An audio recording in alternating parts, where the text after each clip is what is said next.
আসসালামু আলাইকুম। প্রিয় শিক্ষার্থী, তোমরা আশা করি বেশ ভালো আছো।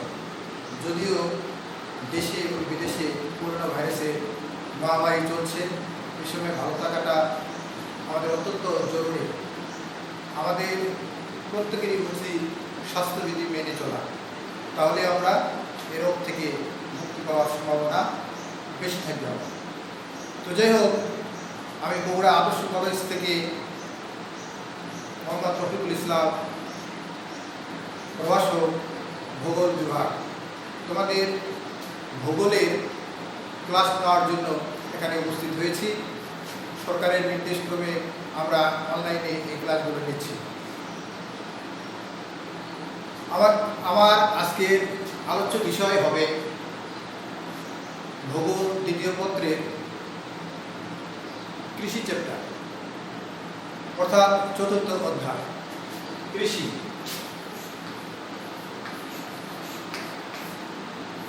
যার ইংরেজি শব্দ এগ্রিকালচার।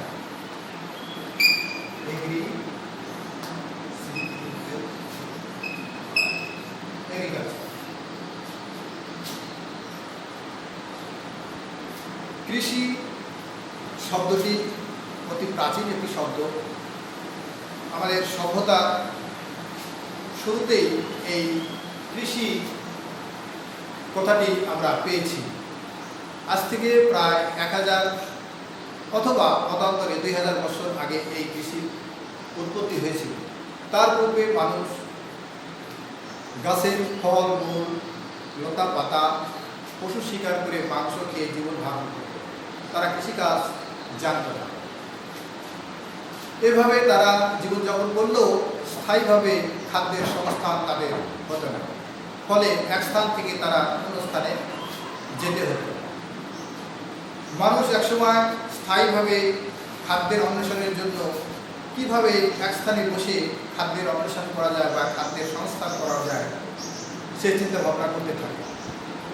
তাই তারা চিন্তা ভাবনা করে এই কৃষিকাজের উৎপত্তি করা শুরু করে। তারা বিভিন্ন ধরনের বীজ মাটিতে বপন করে বিভিন্ন ধরনের ফসল ফলাতে শুরু করে।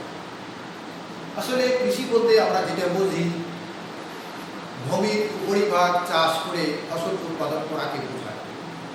অন্যভাবে আরও কৃষি রয়েছে, যেমন পশুপালন, হাঁস মুরগি পালন, বন সৃষ্টি, কৃত্রিমভাবে বন সৃষ্টি, মৎস্য চাষ ইত্যাদি কৃষির মধ্যে পড়ে। কৃষি শব্দটি আমাদের কাছে অতি পরিচিত হলেও এই কৃষিকাজে ভালো এবং মন্দ নির্ভর করে আমাদের স্বপ্নের। আধুনিক যুগে আমরা বিভিন্ন যন্ত্রপাতির মাধ্যমে এই কৃষিকাজ করতেছি, কিন্তু পূর্বে সনাতন পদ্ধতিতে কৃষিকাজ করা হতো। এতে ফসল ভালো হতো না, উৎপাদন ভালো আসতো না। কিন্তু বর্তমান যুগে আধুনিক প্রযুক্তির মাধ্যমে আমরা কৃষিকাজ করে ফসল বেশি ফলাচ্ছি। অর্থাৎ জনসংখ্যা আমাদের যে হারে বৃদ্ধি পাচ্ছে, তাতে আমাদের খাদ্যের প্রয়োজন বেশি হয়ে পড়েছে। ফলে কীভাবে কৃষি বা কৃষির উৎপাদন বা ফসলের উৎপাদন বেশি করা যায় সে চেষ্টাই আমরা বর্তমান যুগে করছি, এবং সেই অনুসারেই আমরা কৃষিকাজ চালিয়ে যাচ্ছি। আমরা ব্যক্তিগত পর্যায়ে এই কৃষিকাজ করে থাকি, আমরা সমবায়ের মাধ্যমে কৃষিকাজ করে থাকি, রাষ্ট্রীয়ভাবে কৃষিকাজ করে থাকি, বিভিন্নভাবে আমরা এই ফসল ফলাই যাচ্ছি। কৃষিকে আমরা ইংরেজিতে এগ্রিকালচার বলে থাকি। এই এগ্রিকালচার শব্দটি একটি ল্যাটিন শব্দ থেকে নেওয়া হয়েছে, যা এগ্রিকালচারকে আমরা দুটা ভাগে ভাগ করতে পারি। একটা হলো অ্যাগ্রো, এটা একটা ল্যাটিন শব্দ, এবং কালচারা, এটাও একটা ল্যাটিন শব্দ। অ্যাগ্রো শব্দের অর্থ হলো ভূমি, কালচারা শব্দের অর্থ চাষাবাদ। তো এই কৃষির সাথে যে সমস্ত নিয়ামক বা উপাদান জড়িত, সেই নিয়ামকগুলোকে আমরা মূলত তিনটে ভাগে ভাগ করে থাকি। একটা হলো কি প্রাকৃতিক নিয়ামক, একটা অর্থনৈতিক নিয়ামক, একটা হলো সাংস্কৃতিক নিয়ামক। প্রাকৃতিক নিয়ামকের মধ্যে পড়ে এক নাম্বার প্রাকৃতিক। এক নম্বর প্রাকৃতিক,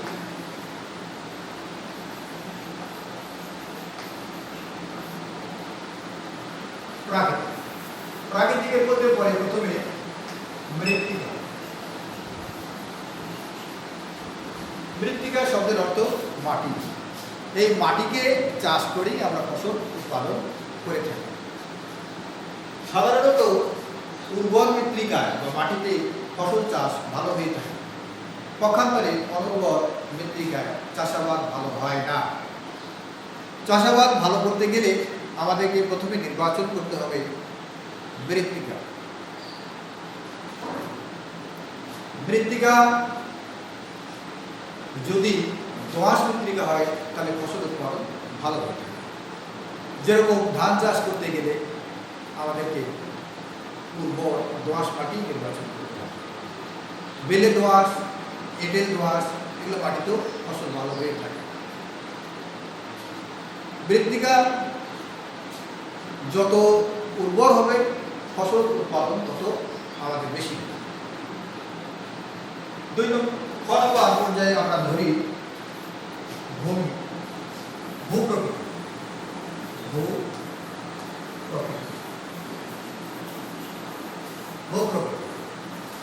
ভূপ্রকৃতি ফসল উৎপাদনের জন্য একটি গুরুত্বপূর্ণ বিষয়। সমতল ভূমিতে সাধারণত ফসল ভালো হয়ে থাকে। অসমতল মরুভূমি জমিতে ফসল তেমন ভালো হয় না। পাহাড়ি এলাকায় চাষ হয়, তবে সেখানে কিন্তু ধান, গম এই ধরনের ফসল ভালো হয়। সেখানে সাধারণত চা, রাবার এই ধরনের ফসল হয়ে থাকে। ঢালু জমিতে পানি ধারণ ক্ষমতা থাকে না, তাই সেখানে ওই ধান এবং গম আর এগুলো ফসল ভালো হয় না। সুতরাং বলা চলে সমতল জমিতে সাধারণত ধান, গম একটু এগুলো আমরা ফলাই থাকি। ভূপ্রকৃতি যত সমতল হবে কৃষিকাজ তত আমাদের ভালো হবে। জলবায়ু। কৃষিকাজের জন্য জলবায়ু একটি গুরুত্বপূর্ণ উপাদান বা নিয়ম। জলবায়ু যত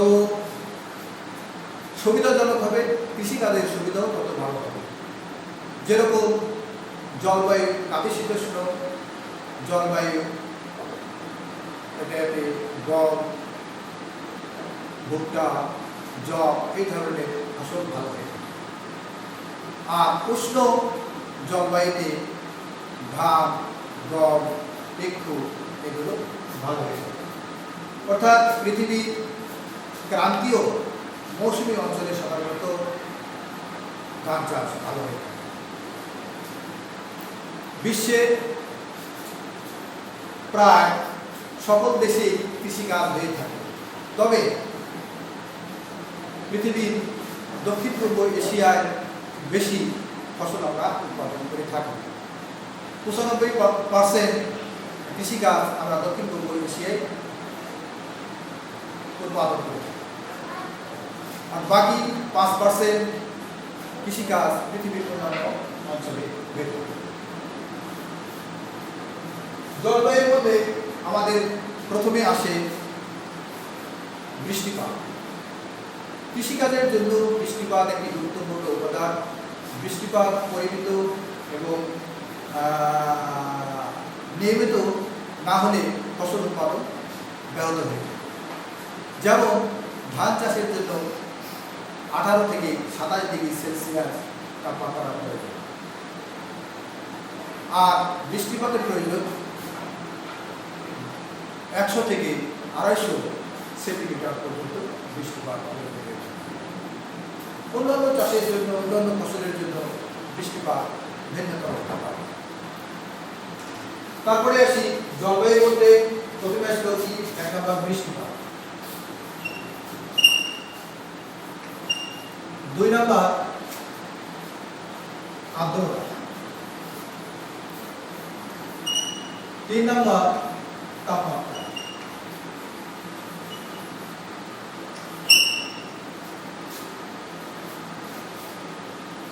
4 নম্বর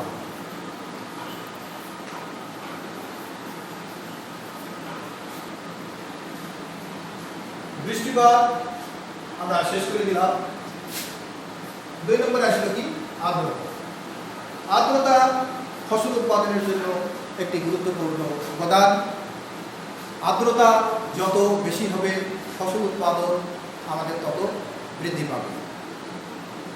যেরকম শুষ্ক আর্দ্রতা অর্থাৎ মরুভূমি অঞ্চলের বাইরে আর্দ্রতা নেই বললেই চলে, সেখানে আমরা কিন্তু সব ধরনের ফসল উৎপাদন করতে পারি না। এখানে বীজ ছাড়া অন্য কোনো বীজ সেখানে জন্মায় না। তাই বলা যায় কৃষিকাজের জন্য আর্দ্রতা একটি গুরুত্বপূর্ণ উপাদান। তাপমাত্রা এটাও ফসল উৎপাদনের জন্য একটি গুরুত্বপূর্ণ উপাদান। তাপমাত্রা পরিমিত পরিমাণ যদি আমরা না পাই কোনো কৃষিকাজ করাই আমাদের পক্ষে সম্ভব নয়। যেমন ধান চাষের জন্য তাপমাত্রার প্রয়োজন 18 থেকে 27 ডিগ্রি সেলসিয়াস। গম চাষের জন্য এটি যদিও নাতিশীতোষ্ণ অঞ্চলের ফসল, এখানে তাপমাত্রা লাগবে 10 থেকে 18 ডিগ্রি সেলসিয়াস। 18 ডিগ্রি সেলসিয়াস তাপমাত্রা। এবার আসি বায়ু প্রবাহ। বায়ু প্রবাহ কৃষিকাজের জন্য একটি গুরুত্বপূর্ণ নিয়ামক বা উপাদান। বায়ু প্রবাহ না হলে কৃষিকাজে পরাগায়ন সম্ভব নয়। যেরকম ধান গাছে যে ফুল হয় সে ফুল থেকে পরাগায়ন না ঘটা পর্যন্ত ধান হবে না। গমের ক্ষেত্রেও তাই। তাই কৃষিকাজের জন্য বায়ু প্রবাহ একটি গুরুত্বপূর্ণ উপাদান।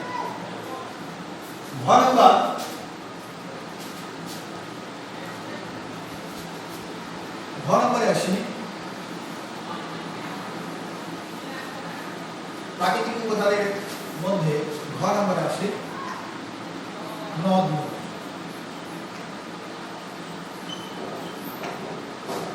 নদ নদী কৃষিকাজের জন্য অত্যন্ত গুরুত্বপূর্ণ একটি নিয়ামক বা উপাদান। নদী বিধৌত অঞ্চলগুলোতে পরে মৃত্তিকা উর্বর হয়ে থাকে, ফলে কৃষিকাজ সেখানে ভালো হয়, উৎপাদন বেশি হয়ে থাকে।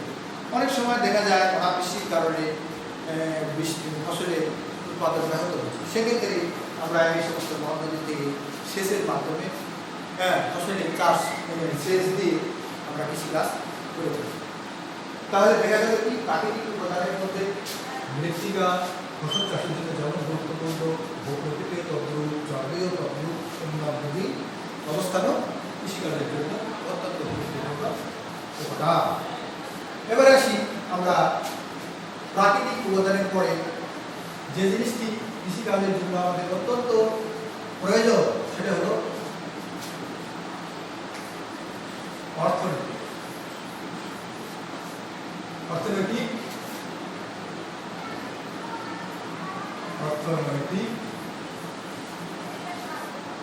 নিয়ামক। অর্থনৈতিক অর্থনৈতিক নিয়ামকের মধ্যে সর্বপ্রথমে আমরা যে জিনিসটি খেয়াল করব সেটি হল মূলধন।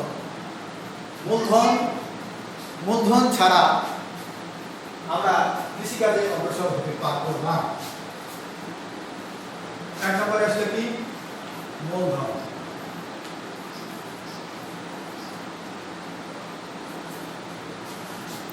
প্রথমে যারা স্থায়ী কৃষক নয়, অন্যের জমি চাষ করে, তারা জমিটা অন্যের কাছ থেকে পত্তনি হিসেবে নিতে হয়। সে জমি পত্তনি নিতে গেলে তোমার মূলধনের প্রয়োজন, টাকা প্রয়োজন। চাষ করতে গেলে অর্থাৎ ট্রাক্টর বা পাওয়ার টিলার মাধ্যমে যদি আমি চাষ করতে চাই তাহলে হয় সেটা কিনতে হবে, কিংবা অন্যের ট্রাক্টর বা পাওয়ার টিলার ভাড়া নিয়ে বা চাষ ভিত্তিক মূল্য সেখানে দিতে হবে।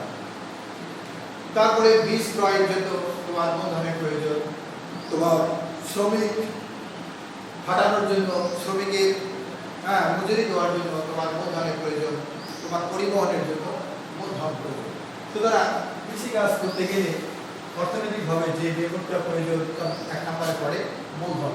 এই মূলধন ছাড়া কৃষিকাজ করা সম্ভব নয়। দুই নম্বর খ নম্বরে পড়ে তোমার বাজার। বাজার এমন একটি উপাদান বা নিয়ম যেখানে আমরা কৃষি পণ্য উৎপাদন করার পর সেই কৃষি পণ্য বা ফসল বিক্রির জন্য একটা নির্দিষ্ট জায়গা থাকবে, যেখানে আমরা এই ফসলটা বিক্রি করে থাকি। ফসল বিক্রি করার জন্য নির্দিষ্ট একটি জায়গা যদি না থাকে, তাহলে আমরা অর্থনৈতিকভাবে উপকৃত হতে পারব না। সুতরাং কৃষিকাজের অর্থনৈতিক নিয়ামকের মধ্যে বাজার একটি গুরুত্বপূর্ণ ভূমিকা।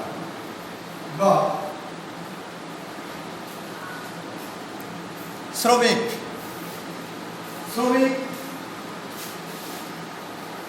কৃষিকাজের জন্য একটি গুরুত্বপূর্ণ উপাদান। তোমার ধান যদি চাষ করতে যাই, প্রথমে চাষের জন্য শ্রমিকের প্রয়োজন, ধান কাটার জন্য শ্রমিকের প্রয়োজন, মাড়াইয়ের জন্য শ্রমিকের প্রয়োজন, পরিবহনের জন্য শ্রমিকের প্রয়োজন, নিড়ানির জন্য শ্রমিকের প্রয়োজন। সুতরাং সেই শ্রমিকের মজুরি অবশ্যই দিতে হবে। সেই মজুরিটাকেই আমরা বলবো অর্থনৈতিক উপাদান।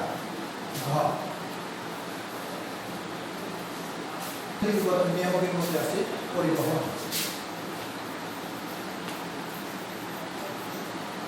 পরিবহন এমন একটি জিনিস, আমাদের কৃষি তো একটি কাঁচামাল। এই কাঁচামাল এক স্থান থেকে অন্য স্থানে স্থানান্তরের জন্য পরিবহন অবশ্যই দরকার। এক স্থান থেকে অন্য স্থানে নিয়ে যেতে যদি আমাদের সময়ের দরকার পড়ে যায় বেশি, সেক্ষেত্রে এই কাঁচামাল পচে যেতে পারে। তাই উন্নত পরিবহন ব্যবস্থা থাকা আমাদের অত্যন্ত প্রয়োজন। 3 নম্বর, কৃষিকাজের জন্য 3 নম্বর হলো সাংস্কৃতিক নিয়ামক। সাংস্কৃতিক নিয়ামক বা উপাদান। সাংস্কৃতিক নিয়ামকের মধ্যে যেটা পড়ে সেটা হলো জনসংখ্যা।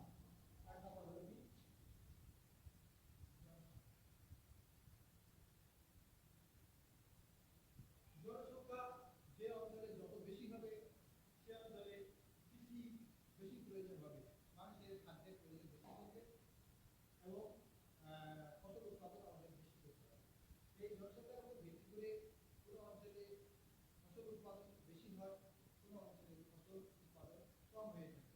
বাংলাদেশ একটি আয়তনের দিক দিয়ে ছোট দেশ, কিন্তু এখানে আমাদের লোকসংখ্যা এত বেশি যা বলে শেষ করে প্রায় 18 কোটি জনসংখ্যা। এই 18 কোটি জনসংখ্যার খাদ্য অভাব পূরণ করার জন্য আমাদের প্রচুর পরিমাণে খাদ্যের প্রয়োজন। তাই বাংলাদেশে এই জনসংখ্যার উপর ভিত্তি করে আমরা প্রচুর পরিমাণে ফসল উৎপাদন করেছি। জনসংখ্যা যত বেশি হবে, তত ফসলের চাহিদা বেশি হবে। অনেক ফসল রয়েছে যেটা আমরা নিজের খাদ্য হিসেবে ব্যবহার করে থাকি, আমরা বিদেশে রপ্তানি করি না, দেশেই আমরা এটা ব্যবহার করি। আর জনসংখ্যা যদি কম হয়, ফসল উৎপাদন বেশি হয়, সেক্ষেত্রে আমরা বিদেশে ফসল উৎপাদন করে অর্থ উপার্জন করে বৈদেশিক মুদ্রা উৎপাদন করে থাকি। 2 নম্বর পয়েন্ট, সাংস্কৃতিক উপাদানের মধ্যে আসে বিজ্ঞান ও প্রযুক্তি। বিজ্ঞান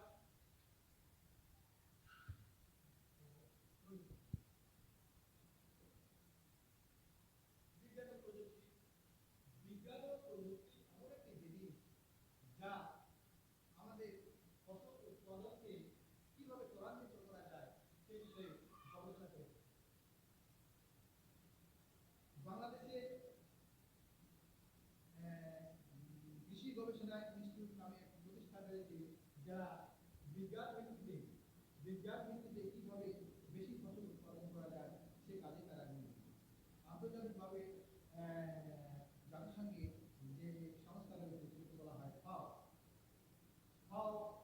বিজ্ঞানের প্রযুক্তির মাধ্যমে কিভাবে দেশে বেশি ফসল বা কৃষিতে বেশি ফসল উৎপাদন করা যায় সেই চেষ্টা রয়েছে।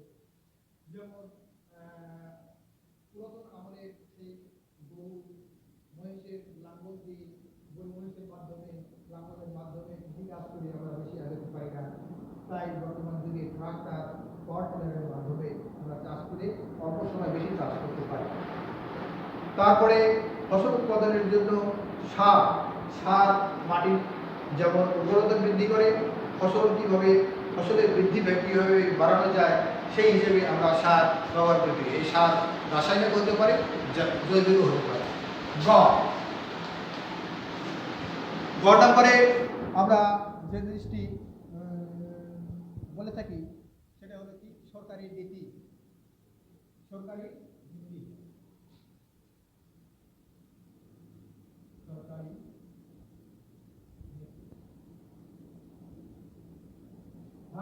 কৃষি কাজের উপর সরকারের নীতি অনেক সময় নির্ভর করে থাকে। অনেক সময় দেখা যায় দেশে প্রচুর পরিমাণে ফসল উৎপাদন হয়েছে, কিন্তু আমাদের ফসলের তুলনায় পার্শ্ববর্তী কোনো দেশে দেখা যাচ্ছে ফসলের দাম অত্যন্ত কম। সেক্ষেত্রে সরকার পার্শ্ববর্তী দেশ থেকে ফসল যদি আমদানি না করে, তাহলে দেশীয় আমরা সার ব্যবহার করে জীবনযাপন করতে পারবো। এতে কৃষকরা কী হবে, অর্থনৈতিক দিক থেকে লাভবান হবে। আবার সরকারিভাবে কৃষিকাজের উপর বা কৃষকদের উপরে সরকার অনেক সময় ভর্তুকি দিয়ে কৃষকের কৃষি উৎপাদন ব্যয় অনেকটা কমাতে পারে। যখন কৃষকের কৃষি উৎপাদন ব্যয় কমবে, কৃষক অল্প দামে পণ্য বিক্রি করেও তারা লাভবান হতে পারে। সরকার যদি এইভাবে ফসলের উপর বা কৃষকের উপর যদি সার, তেল, বিদ্যুৎ ইত্যাদি বিষয়ে ভর্তুকি দেয়, সেক্ষেত্রে আমাদের কৃষকরা লাভবান হতে পারে। এইভাবে আমরা এই কৃষি বিষয়ে তোমাদের আলোচনা করতে পারি। তাহলে আমরা কি বললাম, কৃষি আমাদের চতুর্থ অধ্যায়ে ভূগোলের দ্বিতীয় পত্রের চতুর্থ অধ্যায়ে আমরা যে টপিকটা আলোচনা করলাম সেটা হলো কৃষি, যার ইংরেজি শব্দ অর্থ হলো কি এগ্রিকালচার। এই কৃষির উপর যে সমস্ত উপাদান বা নিয়ামক প্রভাব বিস্তার করে থাকে সেগুলো হলো কি, এক নম্বর হলো প্রাকৃতিক উপাদান, একটা হলো অর্থনৈতিক উপাদান, তিন নম্বর হলো সাংস্কৃতিক উপাদান। এই তিনটি ওই উপাদান বা নিয়ামক কৃষির উপর প্রত্যক্ষভাবে প্রভাব বিস্তার করে থাকে। আর এইগুলো প্রভাবের উপর ভিত্তি করে কৃষির উৎপাদন কম বা বেশি হয়ে থাকে।